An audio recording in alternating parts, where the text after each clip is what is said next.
بسم اللہ الرحمن الرحیم۔ آج ہمارا سبق ہے توحید کی ضد یعنی شرک۔ شرک ایک بہت بڑی مرض ہے، بہت بڑی بیماری ہے، انسان کے ایمان کے لیے خطرناک ہے۔ جہاں شرک ہوتا ہے وہاں ایمان نہیں ہوتا۔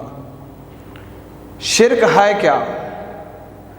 شرک کی سب سے پہلے ہم اصطلاحی تعریف پڑھیں گے۔ شرک کی لغوی تعریف، شرک کی لغوی تعریف یہ ہے حصہ داری، حصہ داری، سانجھے پن، شراکت داری، کسی کو حصے دار سمجھنا، اس کو کہتے ہیں شرک کی لغوی تعریف، حصہ دار سمجھنا۔ شرک کی اصطلاحی تعریف، اللہ تعالیٰ کی ذات میں، اللہ تعالیٰ کی صفات میں اور اللہ تعالیٰ کی عبادات میں کسی ایک کو شریک ٹھہرانا، اس کو شرک کہتے ہیں۔ یہ ذات، صفات اور عبادات میں کسی کو شریک ٹھہرانا، اسی کو شرک کہتے ہیں، مینشنی معنی کے طور پر۔ یہ اصطلاحی تعریف ہے۔ آگے ہے شرک کی تاریخ اور ابتدا۔ شرک شروع کیوں ہوا؟ شرک کی ابتدا کیسے ہوئی؟ یہ شرک نے کب جنم لیا؟ سب سے پہلی بات یہ ہے کہ شرک کی تاریخ یہ پہلے سے شروع ہوا ہے۔ حضرت آدم علیہ السلام کی اولاد میں حضرت نوح علیہ السلام ایک نبی اور رسول ہیں۔ ان کی قوم کے اندر یہ شرک کی بہت بڑی بیماری موجود تھی۔ حضرت آدم علیہ السلام کی اولاد 5 بڑے نیک بزرگ و برتر اولاد میں سے تھے۔ انہی کے نام سے حضرت نوح علیہ السلام کی قوم نے شرک کی ابتدا کی۔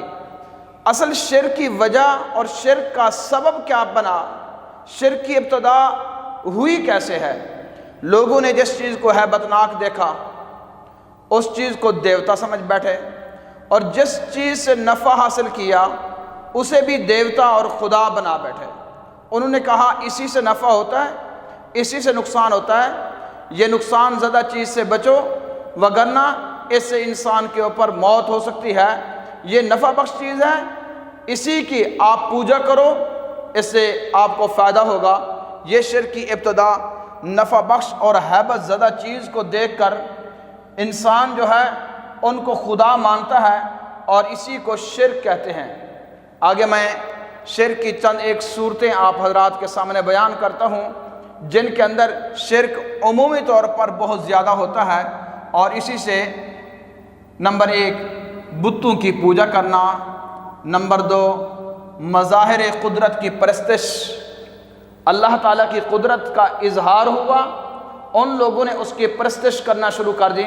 سورج نکلا، سورج کی عبادت کرنا شروع کر دی، لوگ سورج کو سجدہ کرتے تھے۔ سورج سر پر آیا، لوگوں نے اس کو سجدہ کیا۔ سورج غروب ہوا، لوگوں نے سجدہ کیا۔ یہ حالانکہ اللہ تعالیٰ کی قدرت کا کرشمہ ہے، اور اللہ تعالیٰ کی ذات کو چھوڑ کر اللہ تعالیٰ کی بنائی ہوئی چیزوں کی پوجا کرنے لگ گئے لوگ۔ مظاہر قدرت کی پرستش کرنا، فرشتوں کی پوجا کرنا، انبیاء کو خدا کہنا، درختوں کی پوجا کرنا، جنات کی پوجا کرنا، قبروں کی پرستش اور آگ کی پرستش۔ آگ کو بھی لوگوں نے خدا کہہ دیا۔ نعوذ باللہ من ذالک۔ یہ سب چیزیں اللہ تعالیٰ کی بنائی ہوئی ہیں۔ یہ شرک کی صورتیں ہیں بہت بڑی بڑی، جن کی وجہ سے لوگ گمراہ ہوئے اور مضل ہوئے، ہمیشہ کے لیے سیدھے راستے سے، ہدایت کے راستے سے دور ہوئے۔ نعوذ باللہ من ذالک۔ اسی کو میں آپ تھوڑی سی مزید وضاحت کے ساتھ آپ حضرات کے سامنے تھوڑا سا تفصیل کر دیتا ہوں۔ حضرت نوح علیہ السلام کی قوم جو بت پرست تھی، قرآن مجید پارہ نمبر 29 سورہ نوح آیت نمبر 23 اور 24، وَلَا تَذَرُنَّ وَدًّا وَلَا سُوَاعًا ولا یغوث ویعوق ونسرا ولا تذرن ودا ولا سواعا ولا یغوث ویعوق ونسرا۔ یہ 5 بتوں کے نام ہیں، ود، سوا، یغوث، یعوق، نسرا۔ حضرت عروہ بن زبیر رضی اللہ تعالی عنہما نے فرمایا یہ حضرت آدم علیہ السلام کی اولاد کے نام ہیں۔ حضرت آدم علیہ السلام کی اولاد میں سے یہ 5 شخصوں کے 5 بچوں کے نام تھے۔ وہ نیک تھے، زہد و تقوی والے تھے، عبادت والے تھے۔ وہ اس دنیا سے رخصت ہو گئے۔ ان کو لوگ مانتے تھے اور ان کو اچھا جانتے تھے۔ وہ جب ان سے دور ہوئے تو قوم والے بہت پریشان ہو گئے۔ جب اس دنیا سے رحلت کر گئے تو ان لوگوں نے پتھروں کے وہ بت بنانا شروع کر دے، ان کی شکلیں بنانا شروع کر دیں۔ ان کو برکت کے لیے اپنے گھر میں لا کر رکھ دیا اور دل کے اندر یہ چیز کا استحضار کرنے لگے کہ یہی ہیں جو پہلے ہمارے بزرگ تھے، اولیاء تھے، عبادت گزار تھے، جن کی وجہ سے اللہ تعالی ہماری دعاؤں کو قبول فرماتے تھے۔ یہ ان کا عقیدہ بنتے بنتے وہ شرک کی طرف چلے گئے۔ جب حضرت نوح علیہ السلام کی قوم آئی، انہوں نے باقاعدہ طور پر یہ اتنا مضبوط عقیدہ بنا لیا، عقیدہ شرک کا مضبوط عقیدہ بنا لیا، ان کے دل میں مضبوط ہو گیا۔ وہ خود قرآن مجید میں ہے، اللہ تعالیٰ نے فرمایا ان کے بڑے ان کو کہتے تھے ولا تذرن، نہ چھوڑنا، ودوں ولا سواعا، ود کو نہ چھوڑنا، سوا کو نہ چھوڑنا، یغوث کو، یعوق کو اور نسرا کو۔ یہ 5 حضرت نوح علیہ السلام کے دور میں ان کی پوجا کرنا، پوجا پاٹ شروع ہو گئی۔ انہی کے بت بنائے گئے اور قوم کے سامنے رکھے گئے اور قوم ان کی عبادت کرتی تھی۔ اسی سے یہ شرک عروج پر آیا اور شرک کی ابتدا ہو گئی اور شرک کی تاریخ جو ہے وہ مضبوط اور مستحکم ہو گئی۔ مشرکین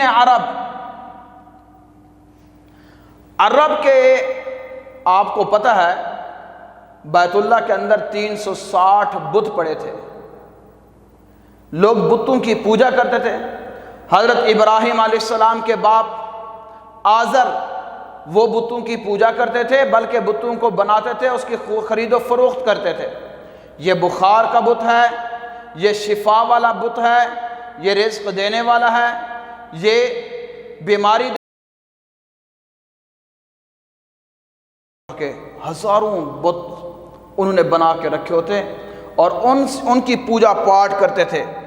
اور مشرکین عرب کے دور میں جو سب سے بڑے بڑے ان کے بت تھے، ایک کا نام تھا لات اور دوسرے کا نام تھا منات اور تیسرے کا نام تھا عزا اور چوتھے کا نام تھا ہبل۔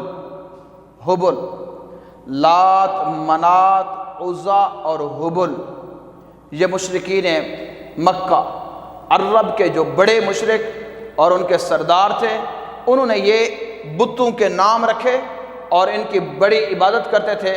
یہ ان کے سردار بت تھے، ان کے بڑے خدا بت تھے۔ چھوٹے چھوٹے خدا، چھوٹے چھوٹے بت بنا کر کہتے یہ ہمارے چھوٹے دیوتا ہیں، چھوٹے خدا ہیں۔ ان کے اوپر بڑے بت بناتے اور کہتے یہ ہمارے بڑے خدا ہیں۔ یہ اس وقت سے ایک راج رواج، ایک رسم اور ایک عبادت کا ان کا طریقہ، ان کی زندگی یہ چلی اور شرک کی طرف ہی بڑھتی چلی گئی۔ اور وہی شرک آج بڑھتے بڑھتے کئی حدیں کراس کر چکا ہے۔ آپ اس کو مزید آسان سمجھتے ہوئے آپ اس کی طرف متوجہ ہوں۔ شرک کی اقسام، شرک کی قسمیں، شرک کی 3 قسمیں ہیں۔ اللہ تعالیٰ کی ذات میں شرک، اللہ تعالیٰ کی صفات میں شرک اور اللہ تعالیٰ کی عبادات میں شرک۔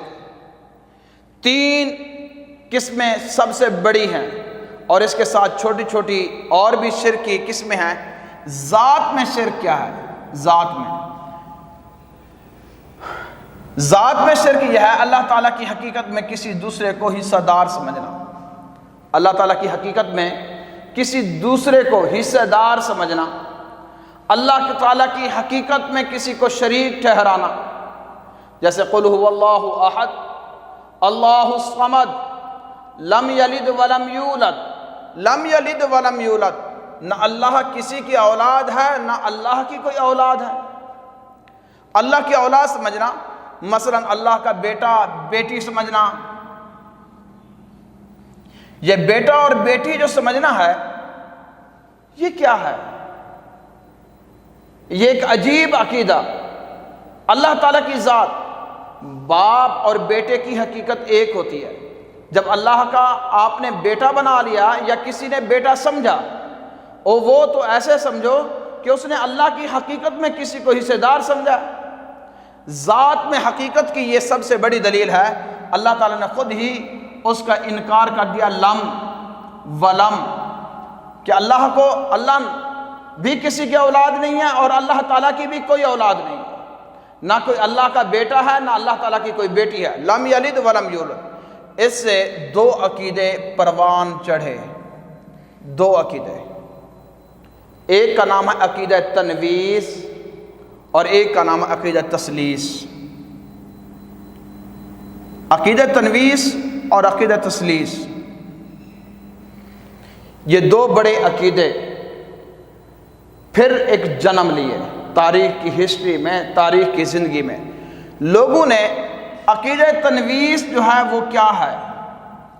یہ دو خداؤں کا عقیدہ، ایک خدا نہیں دو خدا، اس کا انکار خود قرآن مجید میں ہے، لو کان فیہما آلہۃ الا اللہ لفسدتا، اگر خدا کی زمین پر دو خدا ہوتے تو فساد برپا ہو جاتا، یہ دنیا کا نظام ہی نہ چلتا۔ لو کان فیہما آلہۃ الا اللہ لفسدتا، البتہ یہ فساد جو ہے ان کے نزدیک، عقیدہ تنویس کے عقیدہ ماننے والوں کے نزدیک دو خدا ہیں، ایک ہے اہرمن ایک ہے یزدان۔ اہرمن ایک خدا جو ہے وہ کہتے ہیں برائی کے خدا، انسان سے یا برائی ہوتی ہے یا اچھائی، یا برائی ہوتی ہے یا نیکی، جو برائی ہوتی ہے اس کے بارے میں کہتے ہیں کہ وہ اہرمن ایک خدا ہے جو ہم سے برائی کرواتا ہے۔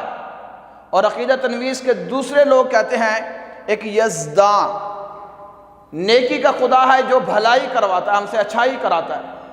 یہ عقیدہ تنویس والے یہاں عقیدے کے اندر دو خدا بنا کر بیٹھ گئے اور اسی کے اوپر انہوں نے اپنی زندگی بسر کر لی اور وہی عقیدہ ہی اس کو تسلیم کرتے ہیں۔ اور اس کے بعد ہے عقیدہ تثلیث۔ عقیدہ تثلیث معنی سے، خود نام سے ہی یہ معنی سمجھ آتا ہے، عقیدہ تثلیث کا معنی ہے تین خداؤں کا عقیدہ، تین خدا ماننا، تین۔ وہ تین خدا کیا کہتے ہیں؟ باپ، سب سے پہلے اللہ تعالیٰ کو باپ سمجھتے ہیں کہ اللہ باپ ہیں۔ حضرت عیسیٰ بن مریم، عیسیٰ علیہ السلام کے والد نہیں ہیں۔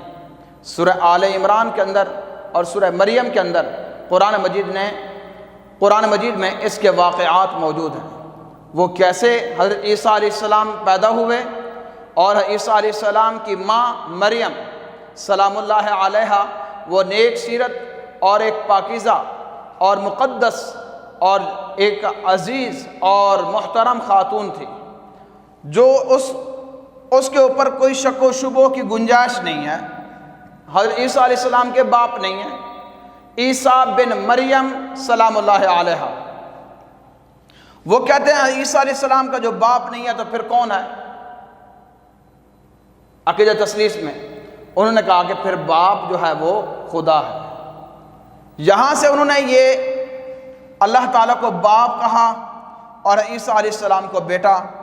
اور تیسرا عقیدہ ان کا عقیدہ تثلیث میں وہ روح القدس، پاکیزہ روح جو اللہ نے پھونکی تھی، وہ اسی کے اوپر، حالانکہ قرآن مجید کے اندر اس چیز کا بھی انکار موجود ہے، اللہ تعالیٰ نے خود اس کا انکار کر دیا۔ فرمایا ان اللہ ثالث ثلاثہ وما من الہ الا الہ واحد، ان اللہ، بے شک اللہ، بے شک تین خداؤں میں سے ایک ہے، سوائے ایک معبود کے اور کوئی معبود نہیں۔ بے شک اللہ تعالیٰ تین خداؤں میں سے ایک ہے، باقی کوئی خدا نہیں، صرف ایک۔ وہ ایک کون ہے؟ وَمَا مِنْ إِلَٰهٍ إِلَّا إِلَٰهٌ وَاحِدٌ، سوائے ایک معبود کے اور کوئی معبود نہیں۔ وہ معبود کون ہے؟ وہ معبود برحق اللہ تعالیٰ کی ذات ہے۔ اور یہ سورۃ المائدہ آیت نمبر 73 کے اندر اللہ تعالیٰ نے، اور اس کے بعد شرک کی اقسام میں دوسری قسم وہ ہے صفات میں شرک۔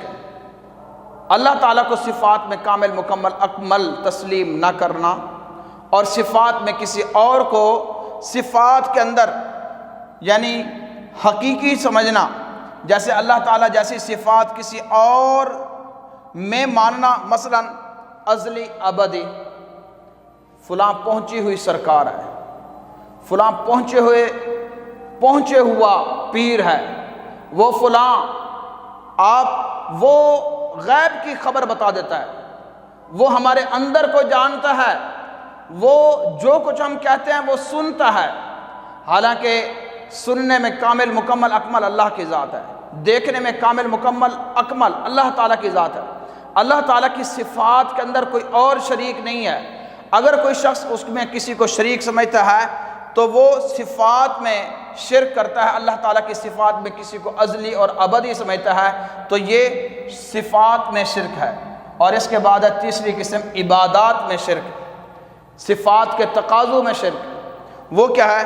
قبروں پر سجدہ کرنا، اور آقا و مولا کسی کو سمجھنا، مشکل کشا سمجھنا، حاجت روا سمجھنا، اور یہ کہنا کہ یہ کام اللہ تعالیٰ بھی کر سکتے ہیں اور اللہ تعالیٰ کے علاوہ کوئی اور بھی کر سکتا ہے، یا اللہ تعالیٰ کی عبادت کی بجائے کسی پیر کی، ولی کی، کسی دربار پر اور کسی جگہ پر جا کر سجدہ کرنا اور اس کو معبود سمجھنا اور اس کی عبادت کرنا، یہ ہے عبادات میں شرک۔ اور یہ تین قسمیں تھیں شرک کی بڑی قسمیں، اور اس کے بعد دو اور شرک کی قسمیں ہیں کیفیت کے اعتبار سے شرک کی اقسام، انسان کے اندر کی چلنے والی جو کیفیت ہے، ابھرنے والے جو جذبات ہیں، وہ بھی دو قسم پر ہیں۔ نمبر ایک شرک جلی اور ایک ہے شرک خفی۔ شرک جلی یعنی بڑا شرک، ظاہری شرک، ارادہ کرتے ہوئے شرک کرنا، اور یہ کہنا کہ اللہ بھی کر سکتا ہے اور یہ بھی کر سکتا ہے، اور یہ تو اللہ کا پہنچا ہوا، اللہ کی عطا کردہ ہوا، اللہ نے اس کو یہ دیا، یہ بھی کر سکتا ہے۔ کسی کے اندر ارادتاً کسی کو اللہ کے ساتھ شریک ٹھہرانا، اس کو شرک جلی کہتے ہیں۔